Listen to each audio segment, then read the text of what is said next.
Mark Belton, Super Training Gym, the strongest gym in the West, here with Dr. Layne Norton. So, let's just jump right into it. People are always looking for magic. People are always looking for these hacks on their body, right? Are there any hacks? Are there any secrets? Are there any little tricks that you've used yourself or used with clients that has really worked? I mean, yeah, I always say when somebody says the term biohack, you can be 99.7% sure that person is full of crap. Yeah.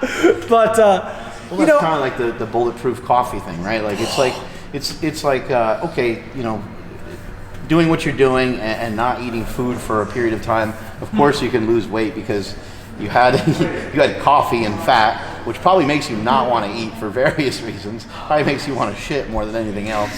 I'm not saying anything bad about that product necessarily, but there's just not a magic component to it that's really helping you the way that it's being sold to people. I mean, that was actually taken from Dr. D'Agostino as well. That was something he did. Right. Somebody had a chance to make money, and boom, it's magic.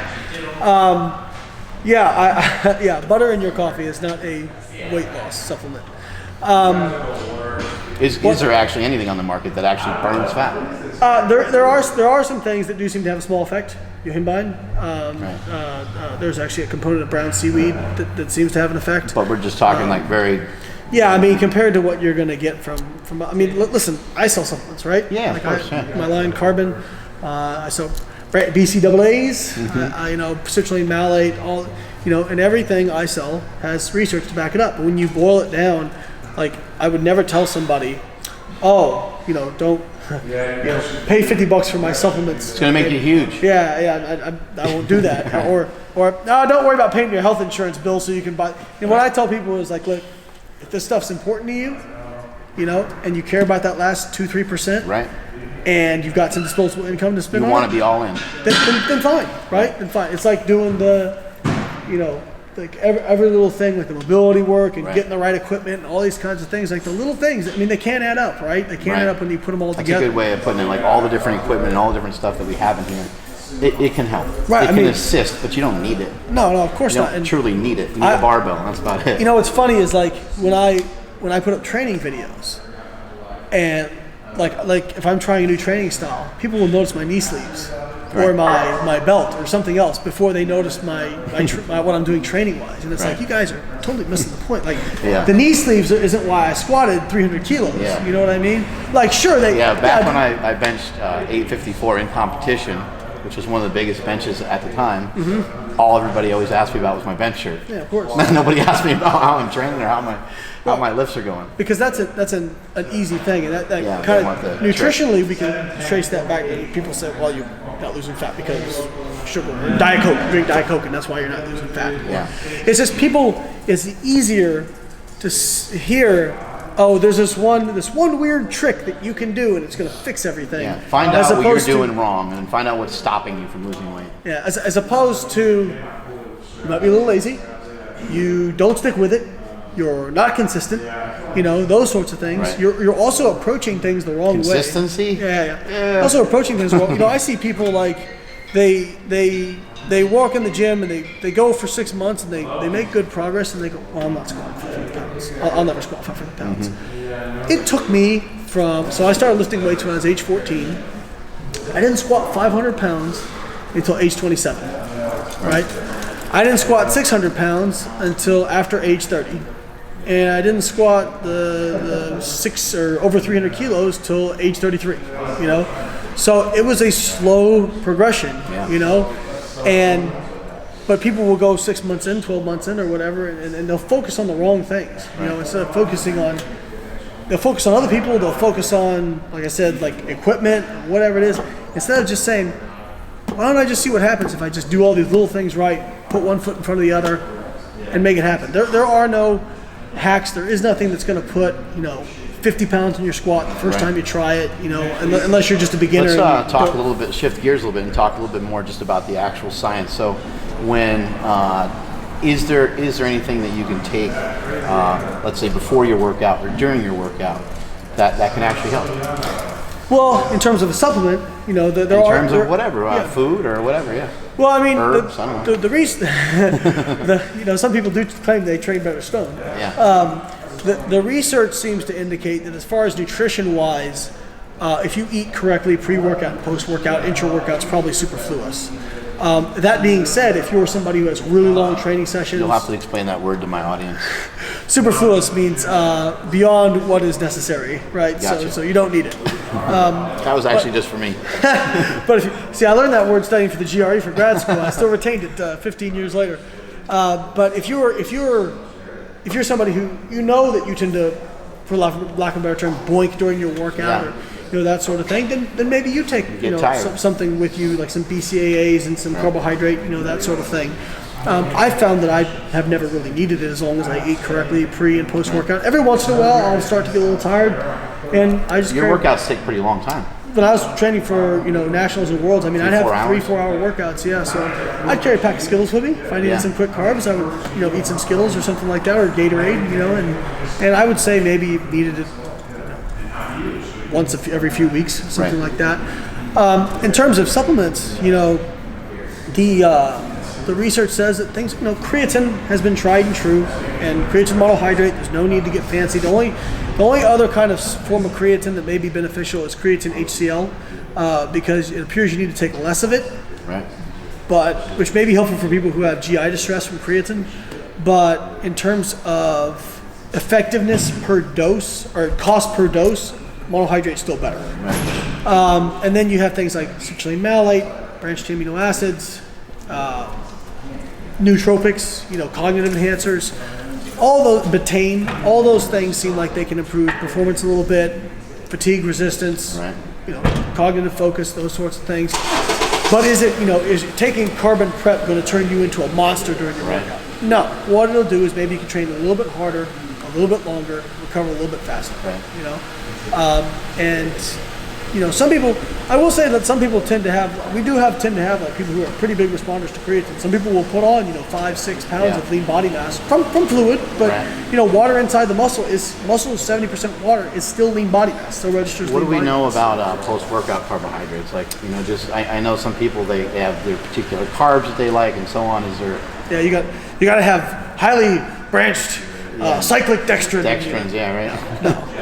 Cyclic dextrins or whatever. The really fast digesting carb thing came from the idea that you needed to spike insulin after your workout to recover. And insulin doesn't really, you can spike it, but it doesn't really work that way in terms of anabolism. Insulin in the physiological range isn't anabolic. So if you have, like we did this study in our lab, like you give a really high dose of glucose, you don't see any increase in anabolism. If you give protein, you see an increase in anabolism if it's enough protein.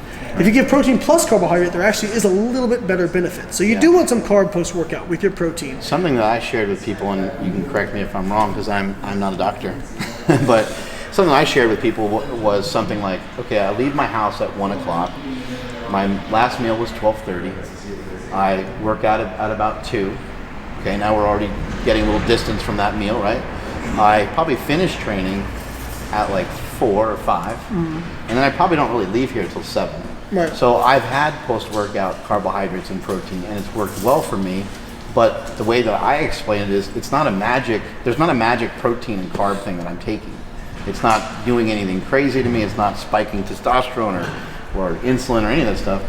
It's an extra almost meal or form of nutrition because I'm going for a long period of time without eating. Sure. And actually, funny enough, eating actually lowers testosterone transiently. So again, like I'm gonna stop eating permanently. It goes to show you that transient fluctuations in hormones don't really mean that much. It's actually fluctuations in testosterone growth hormone are actually from fuel. Like it's affected by fuel. But in terms of like, yes, protein and carbs together, I would say a little bit better than protein alone. But you don't need a big jump in insulin. You don't need that. The research shows that there was actually a study looking at, they gave 30 grams of whey protein to 2 groups of people after a workout. One had 90 grams of dextrose and one had 30 grams of dextrose. And they both had the same anabolic effect. Right. So it looks like you just need a modest rise in insulin. So what I tell people is, get done with your workout, I tell people, I'm not saying this is the best thing, this is what I do. Immediately when I finish my workout, I have some branched chain amino acids in the form of Carbon Recover. And then about a half hour to an hour later when I'm home and eat my whole meal, I have protein and carbohydrate. because branched chain amino acids will have an anabolic response of about an hour or two. Right. And it's pretty short and truncated. But then you're getting your whole meal, your protein, your carbohydrate. That will extend that anabolic response. But it's not magic, you know. And I'm not saying, people make a big deal about glycogen replenishment. Right. They say you got to replenish glycogen really quickly. For most of us, we're only working out one time a day. Right. If you eat enough carbohydrate in total during a 24-hour period, you will replenish that glycogen. You're not a wrestler or a track athlete where you're doing multiple people events act like they're going on an island where there's not going to be any food or something. It's like, bro, you lifted weights for an hour. You know, you didn't deplete your glycogen that much. So, I just tell them, you know, people just eat your normal source of carbohydrate. And if you're somebody, like, one application may be if you do multiple workouts a day, right? Like, or CrossFit style workouts where you do multiple you need to days. recover from those. You might That need may be something where, or especially in competition, that may be where like an intra workout. Sounds like it's almost necessary at that point. Possibly may give you some benefits. That may be helpful. Or if you're somebody who, you know, you're eating, like you have a fast metabolism, it's hard for you to eat enough food, then like a really easy, you know, liquid form of carbohydrate, maybe that's something that's beneficial. Like I said, it's tools in a tool belt, but you know, that's something that I very rarely use, but sometimes I use it. When it comes to actual training, there's many different styles of training. You've done bodybuilding and powerlifting. Are there specific things that you do in prep for a bodybuilding show or in prep for a powerlifting meet that has had a real dramatic effect that is just simply an act of you changing up some of your training? You know, I think that one of the things that helped me with bodybuilding was actually keeping the heavy weights and keeping the compound lifts in. You know, it's a lot harder, especially when you get that lean. I mean, getting that lean it'll give you PTSD. I'm joking, but it's really like after I get done with a bodybuilding contest prep, if you say the word diet around me within the first 6 months, you know, but. You know, keeping the compounds in, even though it's hard, seem to have a better benefit. You know, giving yourself time to get lean, and actually, if you can be ready for a show a few weeks ahead of time and starting to add calories back in, that always seemed to work really well for clients and for myself. So if you take like 20 weeks rather than maybe 16 or something do like 12 that. or something a lot of times, right? Yeah, I mean, a lot of people aren't very realistic with how prep's going to go. You know, they want to lose 30 or 35 pounds in 12 weeks, but that's a lot of weight to shed. You know, if you look at what 35 pounds of adipose tissue looks like, and it's a lot of tissue to get rid of. Yeah. So it just doesn't leave you the flexibility if something goes wrong or, you know, something comes up or you have a misstep or whatever. Because it usually happens. Like, shit happens in life, you know? So taking a little bit longer. Any different forms of cardio that you utilized that one felt better than the other, or research shows? You know, research shows that HIIT per unit time is by far more effective. Probably, you know, 4 times more effective. So you can spend 15 minutes on something as opposed to like an hour. Absolutely. In fact, the research, there's one study that compared, you know, just having people sprint 6 times for 30 seconds, all out, resting as long as they wanted between the sprints, versus an hour of incline treadmill walking at 3 miles per hour, and showed that the sprints had better fat loss. Yeah. Now, that being said, people will take that and say, well, I'll just do HIIT every day or whatever. That is, if you do HIIT right, where you're actually going a lot, that is very, very difficult. Recovering from it may be difficult. You're having to recover from it, you know, and it may affect your squatting, it may affect your deadlifting, right? So I think that, you know, there's always probably a place for both. Well, and you just mentioned that the heavy lifting was something that you really felt helped you in your bodybuilding career. So if your heavy lifting is being affected by something else that you're doing, then maybe you got to figure out a certain amount of that to do that allows you to do everything else. I think one of the other things that really helped me, because I cut down when USAPL changed their weight classes. I was a 220 guy and I cut down to 205. Right. I took a long time to do it. It was about a year in total. And you know, I did several reverse dieting cycles during that time to keep my metabolism going. And by the time I got down to 205, I mean, 205 is very lean for me. I'm very lean at 205.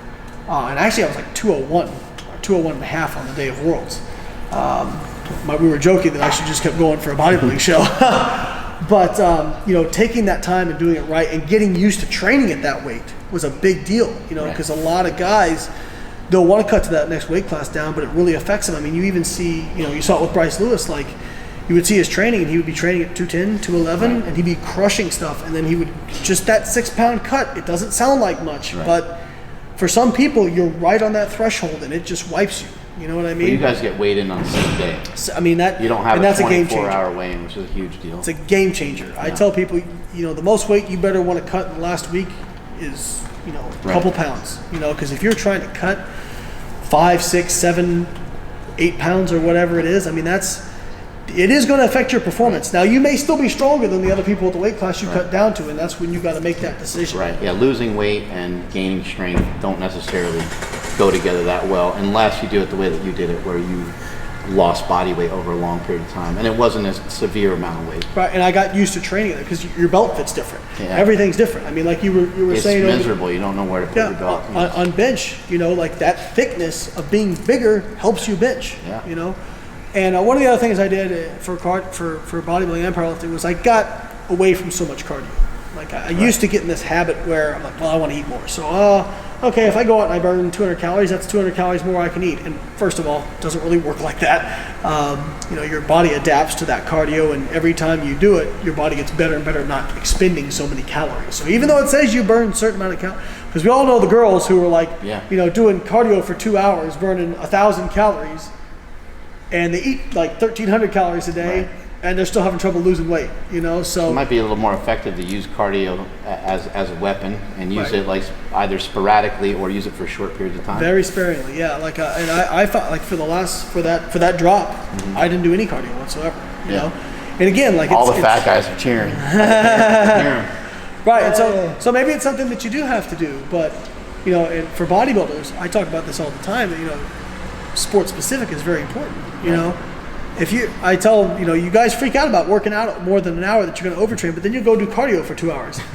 How does it make sense that you're a bodybuilder spending more time doing cardio than lifting weights? Right. To me, just inherently, that doesn't make much sense. You know, like lifting weights burns calories. Right. It's, you know. Oh, and then some people are watching this too, and they're like, I've seen Ronnie Coleman. He's on this.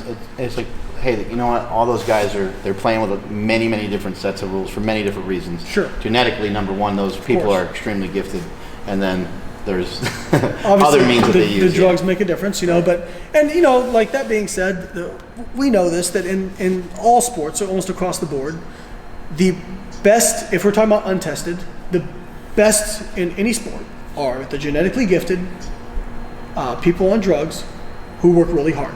Those are going to be the best in any sport. Now, if we're talking about drug tested, it's genetically gifted who work really hard. Right. You can get really good either working really hard and not being that genetically gifted, or being genetically gifted and not working really hard, but you don't get to be great without being genetically gifted and working really hard. There you go. That's Layne Norton. If you like the video, make sure you share it. Make sure you like it. BioLayne on Instagram. BioLayne on the YouTubes. Avatar Nutrition. Nutrition.com. I'm Mark Smelly Bell. Catch you all later.